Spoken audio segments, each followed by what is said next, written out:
Ito yung panibago kong goat house na ginawa. Saan? O, mag-isa lang akong gumawa nito ulit. Yan.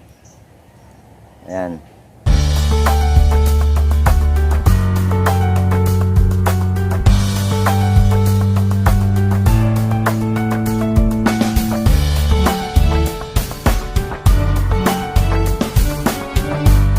Hello, magandang hapon po sa mga kapwa ko magsasaka at sa mga kapwa ko po may hilig. Mga may hilig pong magbukid. So, welcome back po sa channel ko. Andito po ako ngayon sa gitna ulit ng taniman namin ng dalandan, kung saan nandoon yung akin dalawang baka. Kasi nabenta ko na yung isa, kaya dalawa na lang sila. At may papakita ko sa inyo, meron na naman akong ginawa dito na isang bagong goat house. Dito ko ilipat yung iba ko para hindi mag-overcrowded do sa kulungan na malapit do sa bahay ko. So dito siya sa malayo. Katabi na niya yung ginawa kong bagong kwadra ng baka. So andito naman ngayon yung kwadra ng kambing na bagong gawa ko. At hindi pa siya tapos na tapos, pero papakita ko sa inyo. Meron akong panibagong natuklasan na pwede ko ulit may share sa inyo dito sa goat house na to. Ito ipapakita ko po sa inyo. Bali yan, ito yung panibago kong goat house na ginawa. O, mag-isa lang akong gumawa nito ulit. Yan. Ayan. At siya ay nandito, katabi siya ng kwadra ng baka. So pag samasamahin ko sila dito, yung kambing at saka yung baka, dito sa area na to, yung dalawa kong baka at saka itong apat kong kambing, dinala ko muna dito. So yan, andito ako sa loob ng goat house. Mapapansin nyo sa likod ko, dalawang yero yung ginawa kong pinaka dingding para sa dalawang side, para yung corner na to pagka may malakas na ulan or hangin, dyan sila magkukuble, hindi sila mahampas ng hangin masyado. So yun yung pinaka safe na lugar nila pagka taglamig. Yan na, kaya ganyan ang ginawa ko, buo, hindi maglalampasan yung hangin. So sa kabilang parte naman, yung may butas-butas, hindi pa nga lang nalalagyan ng pakainan. Lalagyan ko pa siya ng pakainan sa labas. Pero dyan yung butas ng kanilang mga ulo. Yan, mapapansin nyo yan. Dahilaran na yan. Yan yung butas-butas na yan. Dyan yung ulo nila. Katulad dun sa bahay kambing, dun sa ginawa ko dun sa malapit sa bahay. So ngayon, mapapansin nyo dito sa sa gilid ko, sa bandang itaas, ito may kawayan na nakabitin. Ito po yan. So karaniwan sa mga malalaking farm, makikita nyo merong hinihimod yung kambing na ang tawag nila ay salt block. Salt block, so maalat yon, asin, at napakamahal kung bibilhin. From Australia pa yata yun ang gagaling. Wala yata nagpo-produce ng salt block dito sa Pilipinas. Hindi ko alam kung meron. So may nakita akong vlog. Kung kilala nyo si Sir Manny Piñol, siya yung nagbablog ng Beauty and Bounty of Mindanao. So malimit ko yung pinapanood. At ito yung kuha ko sa kanya. Kinuha ko sa kanya itong paggagawa ng ganitong temporary na para hindi ka na bumili ng salt block kasi napakamahal nga. Ito, isang bias ng kawayan ang ginawa ko.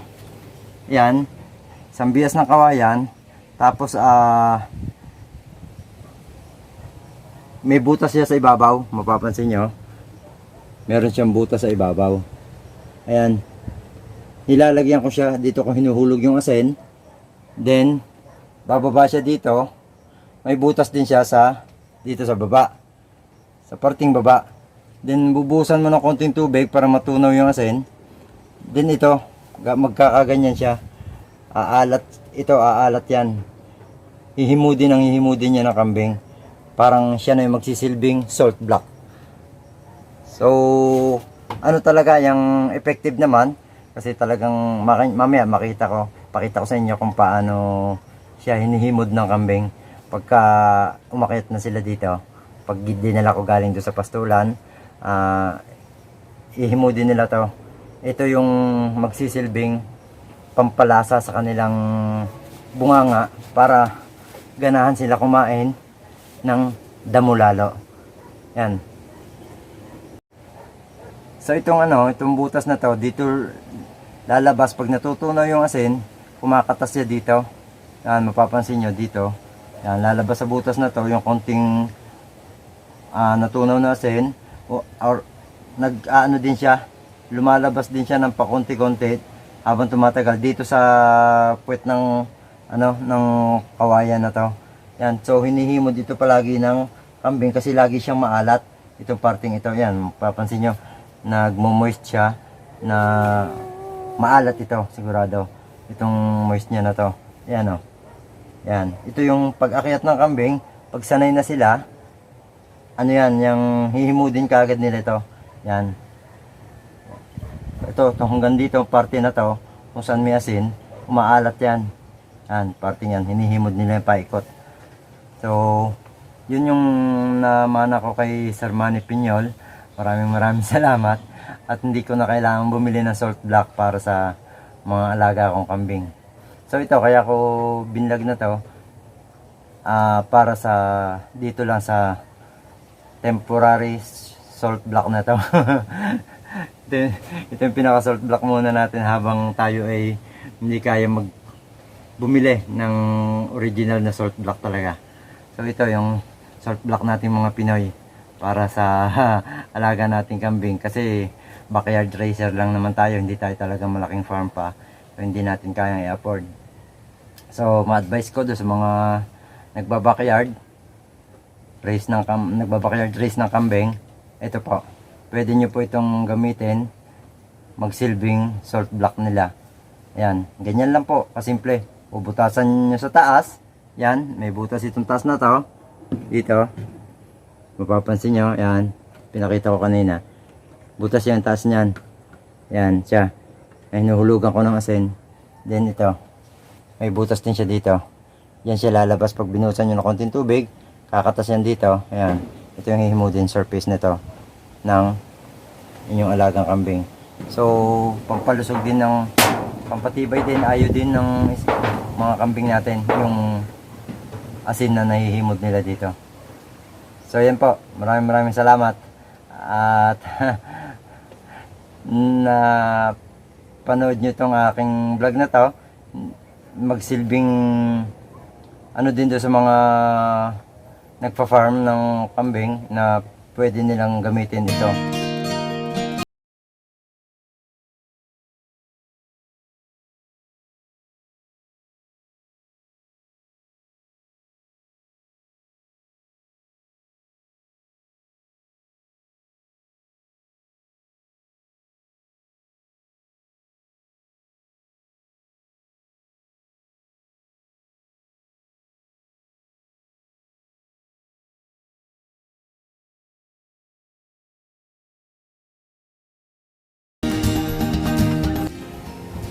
So maya ipapakita ko sa inyo pag inakyat ko dito yung mga alaga kong kambing.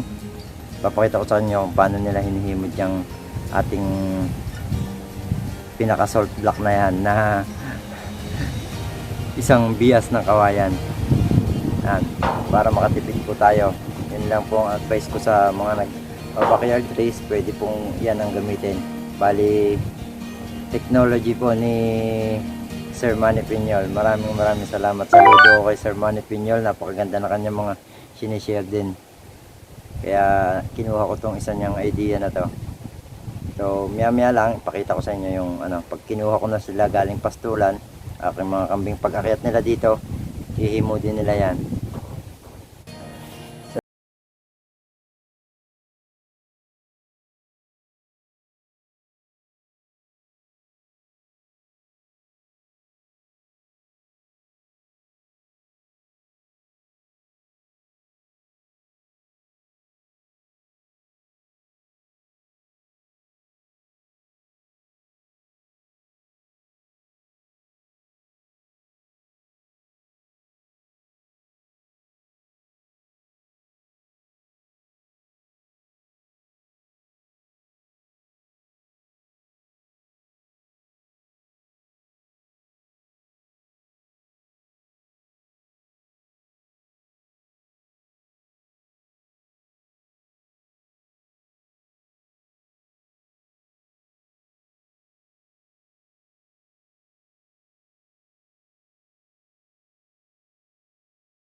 Yun, basta bagang gugong akyat sila dyan, talagang yun kagad ang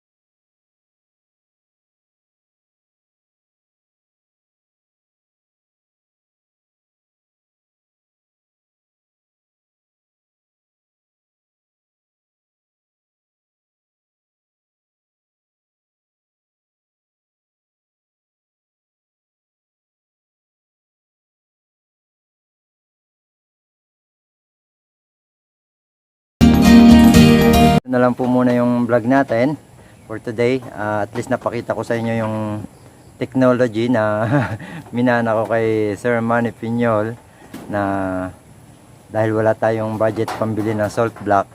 So sa mga backyard racer, pwede nyo pong gamitin itong katulad ng ginagawa ko. So maraming pong salamat. Sana wag po kayo magsawang magtangkilik ng mga videos ko. Patuloy nyo pong subaybayan. Kasama ko po lagi yung anak ko. Huwag kayong sana magsawa na panoorin ang aking mga sinishare sa inyo. Maraming po salamat. Hanggang dito na lang po muna. Bye bye po. Bye bye muna. Bye bye. Bye bye anak. Bye bye. Bye bye. Bago ko nga pala po makalimutan, gusto kong shout out si Nato the Explorer. Kasama ko din po siya sa Saudi, sa Riyadh, nung last na punta ko ng Middle East. Siya yung nakasama ko doon. Kasama ko rin siya sa kwarto, kasama ko rin siya sa trabaho. Bali, chef nila ako, siya naman yung waiter namin. At nagbablog din siya ngayon. So Nato the Explorer, kumusta dyan? At sana makauwi ka na. Uwing-uwi ka na rin nung umuwi ako. Alam kong malapit ka na rin umuwi. Pagbutihan mo lang yung trabaho mo dyan at may mararating ka pa. Alam kong masipag ka naman. Masipag ka matulog. Kaya mo yan. At saka kay Chris in Kimchiland, salamat sa walang sawang pagsuporta nyo sa aking mga videos at patuloy nyo sanang suportahan. Maraming salamat sa inyo. At saka of course dito kay Team Ansis Premier, salamat.